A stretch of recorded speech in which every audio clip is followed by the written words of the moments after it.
మాజీ మంత్రి హరీష్ రావు మాట్లాడుతున్నారు. లైవ్ లో చూద్దాం. ఖమ్మం జిల్లాలో, నల్గొండ జిల్లాలో రైతులు రోడ్లెక్కుతా ఉన్నారు. పంటలు ఎండిపోతా ఉన్నాయి. ఇదేనా రెండు కళ్ళ సిద్ధాంతం? ఇదేనా సమన్యాయం అని నేను అడుగుతా ఉన్నా. నాగార్జున సాగర్, శ్రీశైలం, కృష్ణానది జలాల్లో ఆంధ్రప్రదేశ్కు తాత్కాలికంగా కేటాయించిన దాని ప్రకారం 512 టీఎంసీలు రావాలి. ఇదే ఎక్కువ.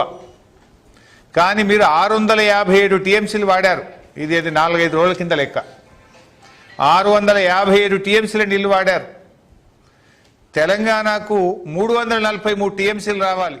కానీ తెలంగాణకు 220 వచ్చింది. ఢిల్లీలో ఉన్న మీ పలుకుబడిని ఉపయోగించి బీజేపీ ప్రభుత్వంలో భాగస్వామిగా ఉండి మీరిద్దరు కలిసి తెలంగాణ నోరు కొట్టిండ్రు. బీజేపీ బాబు గారు కలిసి తెలంగాణ నోరు కొట్టిండ్రు. మీరు నాగార్జున సాగర్లో, శ్రీశైలంలో మీరు అక్రమంగా రోజుకు 2 టీఎంసీలు తీసుకుపోయి ఇవాళ తెలంగాణకు సాగునీరు, త్రాగునీరు లేకుండా చేశారు. మీరు రేపు హైదరాబాద్ మంచినీళ్ళకి ఇబ్బంది వచ్చే ప్రమాదం ఉంది. ఎడమ కాలువ కింద పంటలు ఎండిపోయే ప్రమాదం ఉంది. మీరు దత్తత తీసుకున్న మహబూబ్ నగర్ జిల్లాలో కల్వకుర్తి, నెట్టంపాడు, భీమా, కోయిల్ సాగర్ కింద కూడా పంటలు ఎండిపోయే ప్రమాదం ఉంది. కానీ మీరేమో సమన్యాయం అంటారు. సమన్యాయం మాటల్లో ఉంది, చేతల్లో లేదు. చంద్రబాబు గారు, చేతల్లో మీదంతా ఆంధ్రాకు న్యాయమే ఉన్నది. తెలంగాణ విషయంలో మీది పక్షపాత ధోరణి. ఇలా కృష్ణా నదీ జలాల్లో మీరు అధికంగా నీళ్లు తీసుకుపోయి తెలంగాణకు అన్యాయం చేసింది నిజం కాదా అని నేను సూటిగా అడుగుతా ఉన్నా.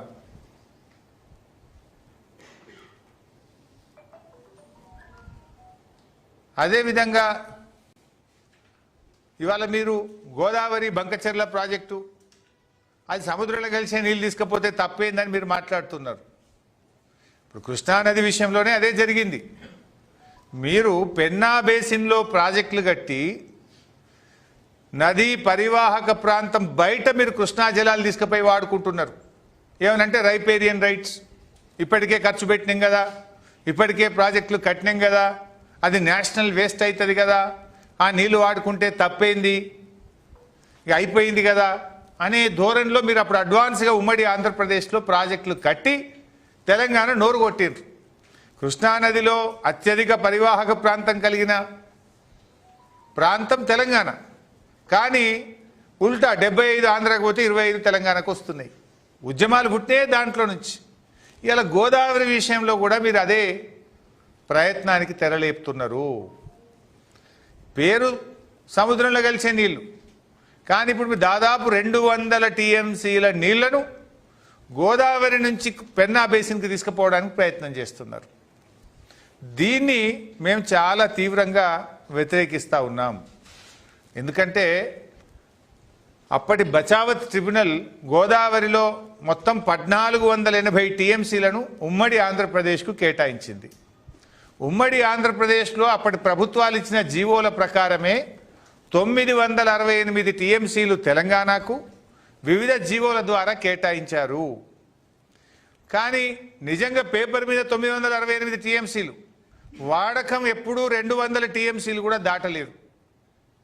అందుకే కేసీఆర్ గారు ముఖ్యమంత్రి అయిన తర్వాత గోదావరి నదిలో తెలంగాణ యొక్క రైట్ ఎస్టాబ్లిష్ చేయాలి, మన హక్కులు కాపాడుకోవాలి, పూర్తిగా గోదావరి నీటిని సద్వినియోగం చేసుకోవాలనే ఉద్దేశంతో వారు 240 టీఎంసీలతో కాళేశ్వరం ప్రాజెక్టును, 47 టీఎంసీలతో సమ్మక్క సాగర్ను, 65 టీఎంసీలతో సీతమ్మ సాగర్ను, 12 టీఎంసీలతో వార్ధా ప్రాజెక్టుకు బీఆర్ఎస్ ప్రభుత్వం రూపకల్పన చేసింది.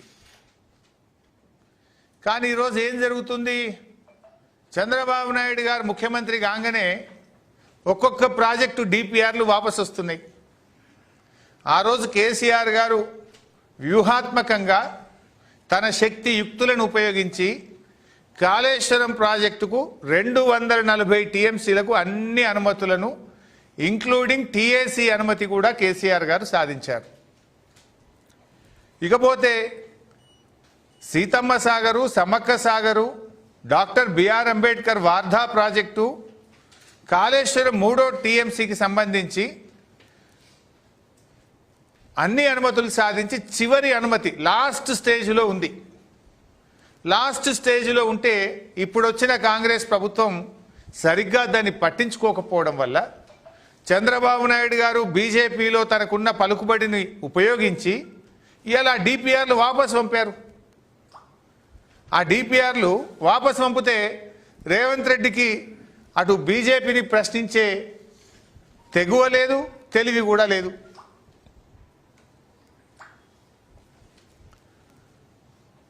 మొన్న మీడియా ముందు కూడా ఢిల్లీలో మీరు చూశారు, రేవంత్ రెడ్డిని కొంతమంది జర్నలిస్టులు ప్రశ్నలు అడిగితే ఆయనకు అవగాహన లేకుండా I'm not the right person అంటూ ముఖం చాటేసిండు రేవంత్ రెడ్డి గారు. ఇంకా ఈయన చంద్రబాబును ఎదిరించి ప్రాజెక్టులు సాధించగలుగుతారా, అక్రమ ప్రాజెక్టులను ఆంధ్రప్రదేశ్ నిర్మిస్తున్న వాటిని ఆపగలుగుతారా అన్నదే ఈరోజు క్వశ్చన్ మార్క్. చంద్రబాబు చేతి కింద మనుషులను ఇవాళ తెలంగాణ రాష్ట్ర నీటిపారుదల సలహాదారుడుగా నియమించిండు రేవంత్ రెడ్డి. మొన్నటిదాకా అంతకుముందు 2014 నుంచి 19 వరకు చంద్రబాబు నాయుడు గారు ఆంధ్రప్రదేశ్ ముఖ్యమంత్రిగా ఉన్నప్పుడు ఎవరైతే నీటిపారుదల శాఖ కార్యదర్శి ఉండనో అతని ఇవాళ తెలంగాణ రాష్ట్ర ప్రభుత్వ సలహాదారు. ఇక తెలంగాణకు ఎట్లా న్యాయం అవుతుందని నేను అడుగుతా ఉన్నా.